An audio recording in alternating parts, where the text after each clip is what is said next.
Okay, it's been a couple days. Phantom Outsider. This is number 3. Alright, we're doing Avengers 2 with the Phantom Stranger. Now, what's funny about this book is the first book, not that I owned, but the first in the series that I actually had a copy of at one point when I was collecting. Except it was a burner copy. Basically, the person that got it decided to edit it by tearing out every single advertising page that wasn't attached to a story page.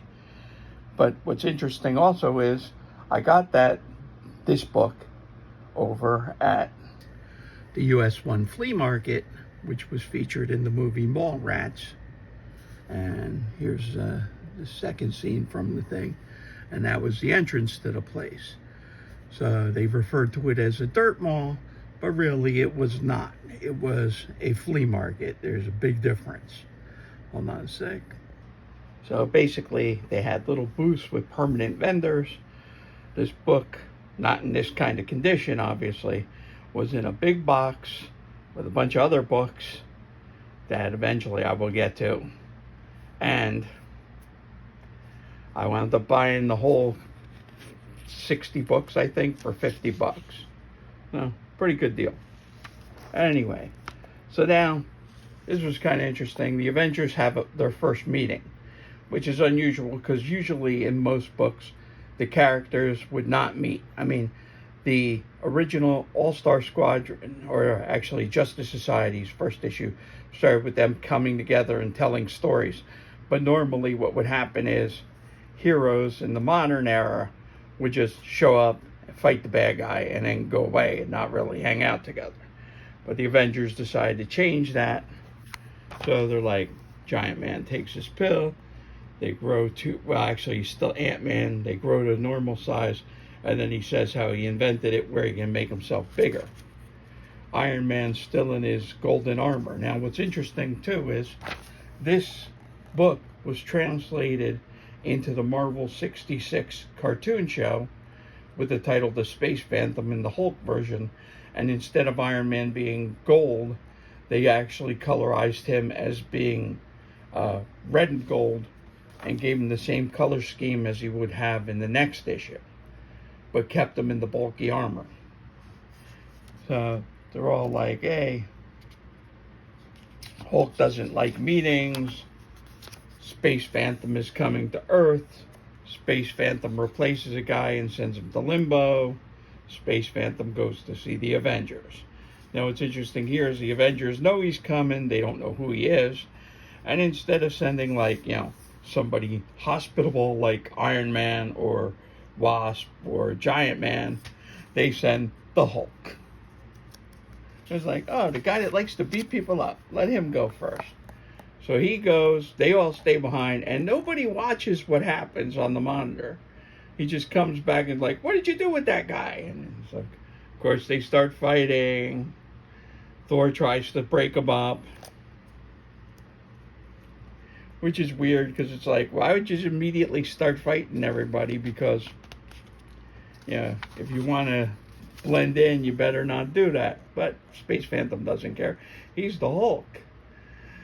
He's tearing through the city. He's trying to keep people from knowing what happened. Meets up with Rick Jones. Rick Jones is like, hey, let's leave the city. He manhandles Rick Jones, who realizes, hey, you're not the Hulk. And he's like, yeah, he goes, let me show you what happened to the Hulk. Hey, I bring him back, then I make him leave again.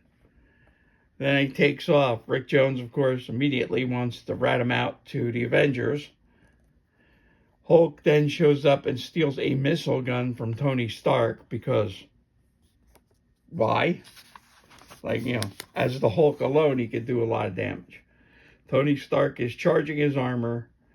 Again, his armor appears extremely flat, as if it's like dress clothing. You just put it on like cloth and it solids up to armor. He zaps the Hulk with electricity, but it's not really the Hulk, so instead of getting mad, he gets scared and tries to run away. So then he immediately turns from the Hulk into a bug. It's a nearby wasp. Iron Man now to the delight of toy people everywhere, starts coming up with attachments. And now he got a hammer. Which is odd that they would, like, where would he keep that? Like, where did that come from? There doesn't seem to be very much of a, storage space for a sledgehammer. But what can you do?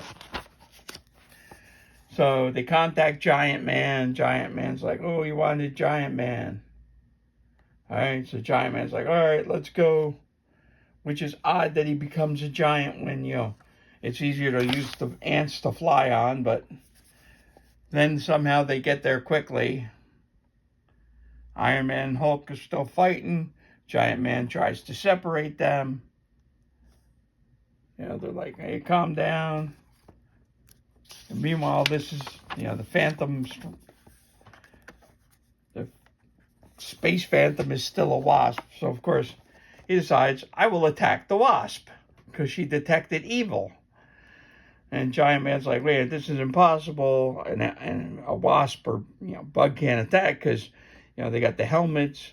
He's like, we got to find her. He gets trapped he finds the Space Phantom who sends him into the other dimension.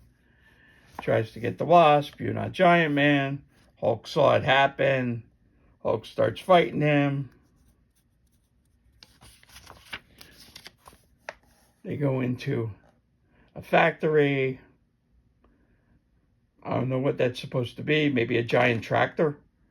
I mean, that's a really big tractor. He gets shoved back. It gets Giant Man or fake Giant Man gets out of the way. It hits Iron Man. Well, Iron Man stuns. Space Phantom replaces him. Giant Man's back. Giant Man doesn't know what happened. Wasp goes to get Thor. He says, oh, take off for a second. And then Thor's suddenly there. It's like, oh, I wonder how he contacted him. We're not worrying about that. Iron Man is now keeping Hulk and Giant Man at bay because apparently turning into Iron Man gave him complete control over the armor, and he knows exactly how to use it.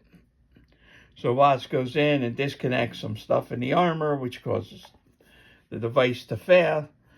What's interesting is, I wonder if that would affect the armor that Tony's coming back in. More than likely not, because it's like he's in his armor in limbo. So when he comes back, it will not cause any problems. Because if she took the wrong power source and disconnected what powers his heart, and then Tony Stark came back in that actual armor, he would be in deep trouble. So now Thor throws his hammer, tries to use a repulsor on it, shoots back. Thor catches it. Thor causes rain to cause him to rust. Apparently, Iron Man didn't galvanize his armor properly, which is a pretty big weakness.